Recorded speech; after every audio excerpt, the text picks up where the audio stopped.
So hi hello welcome to Voice Monkeys Media. నేను మీ Rakesh. So friend, తెలిసిందే కదా మన mega power star Ram Charan birthday కదా. Happy birthday Ram Charan. ఎందుకంటే నువ్వు ఇలాంటి బర్త్డేలు ఎన్నో చేసుకోవాలన్నా. అండ్ రామ్ చరణ్ గురించి చెప్పుకుంటే ఫస్ట్ సినిమా చిరుత నుంచి స్టార్ట్ అయ్యి Racha, Nayak, Orange and Magadheera, Bruce Lee, మొన్న వచ్చిన త్రిబుల్ ఆర్, దానికి ఆస్కార్ అవార్డు కూడా రావడం జరిగింది. ఇది ఎంతో గౌరవకారణం. ఎందుకంటే మన తెలుగు సినిమాలో ఈ మధ్య కాలంలో వచ్చిన ఆస్కార్ అవార్డు అంటే మన త్రిబుల్ ఆర్ సినిమాకి ఆస్కార్ అవార్డు రావడం జరిగింది.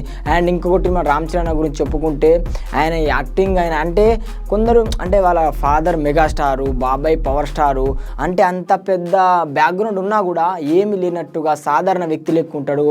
మాట్లాడినా కూడా ఎవరు కలిసినప్పుడు మాట్లాడినా కూడా సరదాగా మాట్లాడతాడు. అంటే ఇన్ని సినిమాలు చేసి ఇంత బ్యాక్గ్రౌండ్ ఉన్నా కూడా కొందరికి యాక్టివ్ ఉంటుంది, కానీ రామ్ చరణ్కి యాక్టివ్ ఉండదు, ఏం ఉండదు. ఒక సింపుల్ వ్యక్తి, ఒక సామాన్య అంటే సింపుల్గా ఉంటాడు. అండ్ సినిమా పరంగా వస్తే ఒక మంచి స్టోరీ తీసుకొచ్చి మనకు చూపిస్తాడు. నాకైతే చాలా బాగా నచ్చింది. అండ్ ఇలాంటి బర్త్డేలు చాలా చేసుకోవాలన్న, మంచి సక్సెస్ రావాలని కోరుకుందాం. అండ్ మన గేమ్ చేంజర్ నుంచి ఒక సాంగ్ అయితే రిలీజ్ అయింది అలా మార్నింగ్, జరగండి.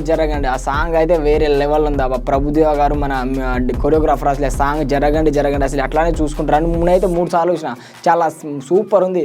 సాంగే ఇలా ఉందంటే ఇక సినిమా ఎలా ఉండబోతుందో చూడాల్సింది. ఎందుకంటే చాలా భారీ బడ్జెట్తో దిల్ రాజు గారు ప్రొడ్యూసర్గా చాలా భారీ బడ్జెట్తో వస్తుంది సినిమా. ఈ సినిమా కూడా మంచి సక్సెస్ రావాలని కోరుకుందాం. అండ్ ఇలాంటి బర్త్డేలు చాలా చేసుకోవాలన్నా. వన్స్ అగైన్ హ్యాపీ బర్త్డే అన్న. గ్లోబల్ స్టార్ మన రామ్ చరణ్కి హ్యాపీ బర్త్డే అన్న. ఇలాంటి సినిమాలు చాలా చేస్తూ మమ్మల్ని ఆదరించాలని కోరుకుందాం అన్న. అండ్ థ్యాంక్ యూ అన్న.